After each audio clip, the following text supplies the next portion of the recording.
Do you believe in ghosts? No, wait, you can't answer that, for your answer is always already haunted. No, your answer is a haunting.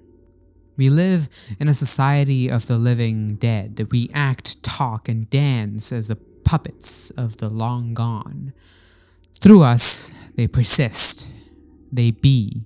Forever trapped, captured are we, the ones without a future. For the future is already theirs. The future is now and no more. The future is more of now, more of them, more of the same. There is no empirical evidence, no proof of our tormentors, our captors, the ghosts. What is the difference between an invisible, incorporeal, and unknowable gardener and no gardener at all? Some ask. You cannot prove a negative, some proclaim. But why, scientists, do you not realize they have captured you as well? And all your reason does is lubricate the cages that may have rusted off. Reason cannot help us, nor can formal logic nor technology. These ghosts, they are not alien. They are intensely human, perhaps more human than the inhumans whom they have captured.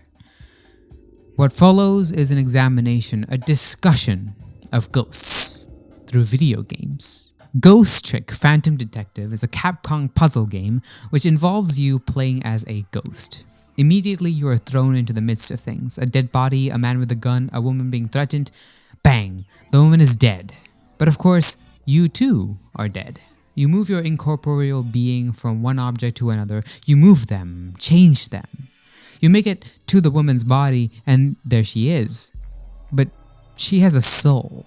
An abandoned lamp possessed by an anonymous ghost, just like you, tells you that you can actually turn back time. You can go back a few moments before a death occurs and you can save them. You can save the woman, once again, by possessing, moving, and changing inert objects. Ghost Trick. The trick of the ghost. The powers of the dead, of the no longer here. In his book, Ghosts of My Life, Mark Fisher talks about Jacques Derrida's concept of hauntology. It's a pun invoking both the word haunt and the word ontology. Hauntology here is nothing supernatural, but all too real. It relates to anything that acts without actually existing. For instance, take the practice of psychoanalysis.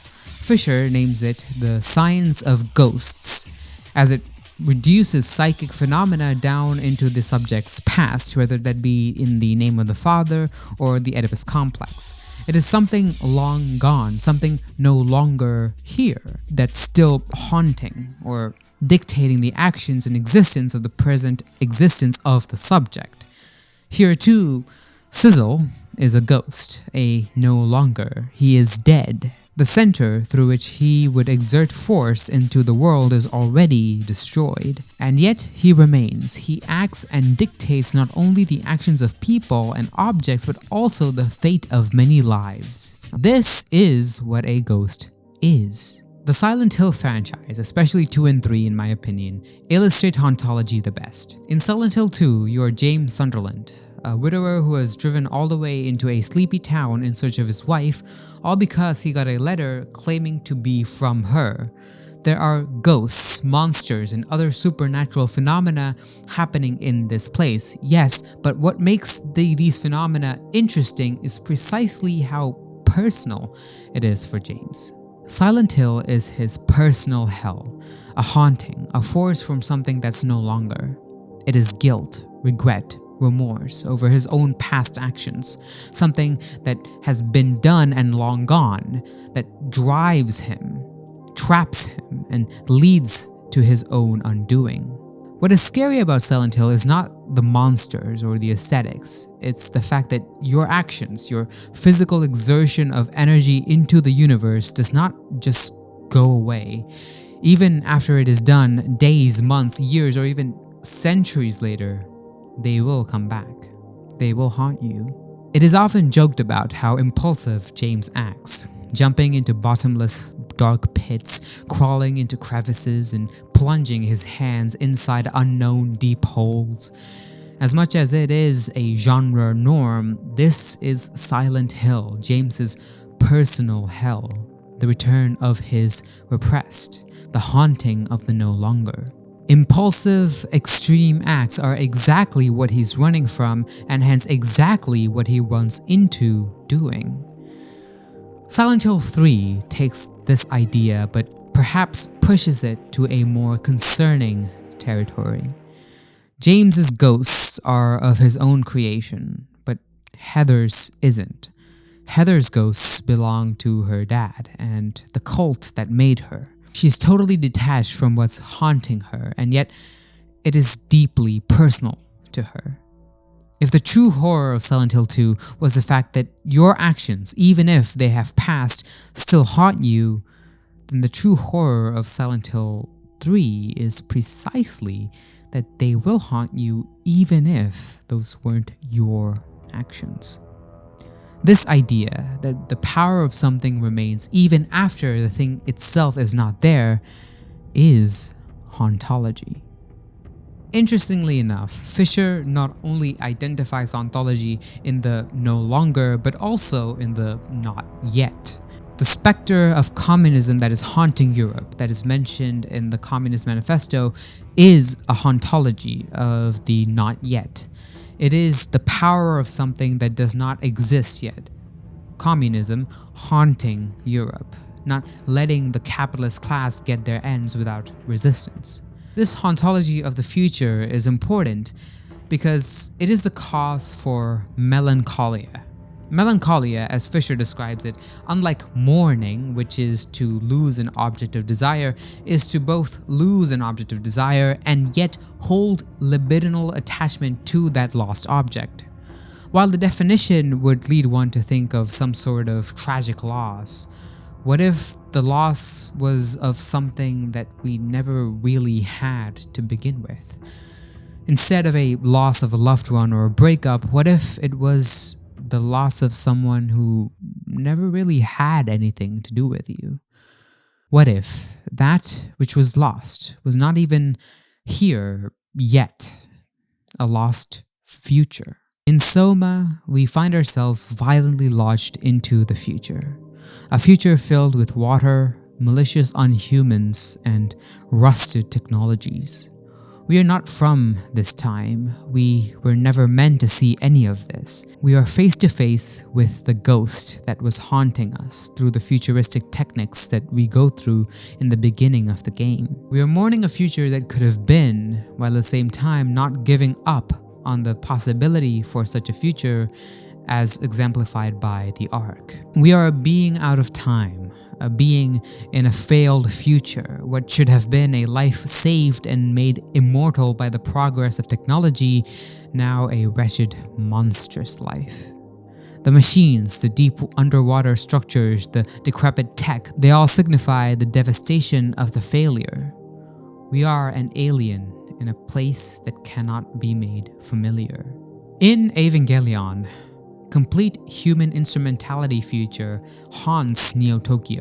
While yes, the Freudian readings force us to look back at the Oedipal trauma haunting the main characters, what I'd say is a more interesting approach is to snap our necks into the opposite direction and look at how the future is haunting the characters. Shinji's melancholia and anxiety in the original series is a direct result of the responsibilities and duties placed on him by his father, responsibilities for a future 100% fluidity throughout consciousness, the grand oneness of conscious life, becoming whole of life. The Hedgehog's dilemma, Rei's identity crisis, Misato's fragile vulnerability with Kaji, Asuka's psychosis, all acting as a yearning for the total obliteration of individuation and a return to the mother fluid. And this is exactly why the rebuilds are such a breath of fresh air. Unlike the end of Eva, the rebuilds characters resist the ghost of instrumentality. While in EOE, Shinji does ultimately end up rejecting the apocalypse, Asuka's closing words perfectly encapsulates what the narrative feels about Shinji's averting of the instrumentality. It is malicious towards him for averting the end of alienness, the end of difference. In the rebuilds, the ghosts are still there. It is a repetition of what happened, but then again, something new comes about. Now, it is important to know that when I say repetition, I'm talking about the Deleuzian kind of repetition. Repetition that brings about difference and not sameness. Let's look at Ghost Trick again. What do you do in Ghost Trick? You repeat. Death happens. You talk to the dead soul. You go back in time before the death happens. You try to stop it and you fail.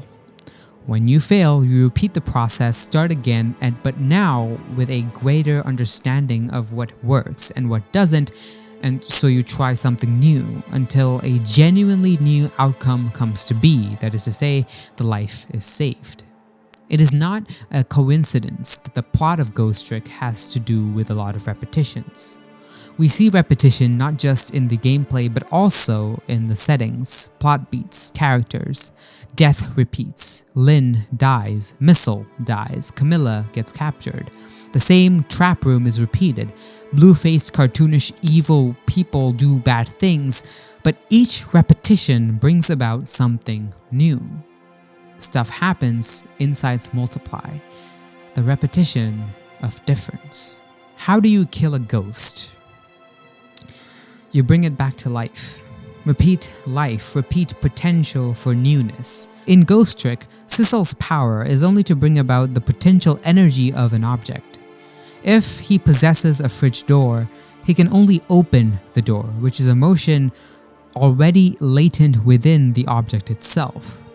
The haunting, instead of being something that takes away agency, is precisely what returns agency to that which is haunted.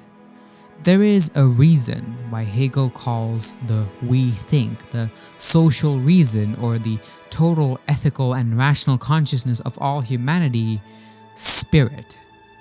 We live in a society of the living dead. Ethical conduct, normalized behavior, formal thinking, this is all in the domain of the spirit. A consciousness outside, an incorporeal, a totalizing, haunting consciousness. In that sense, hauntology, besides being the haunting of the no longer or the not yet, is also the haunting of the is.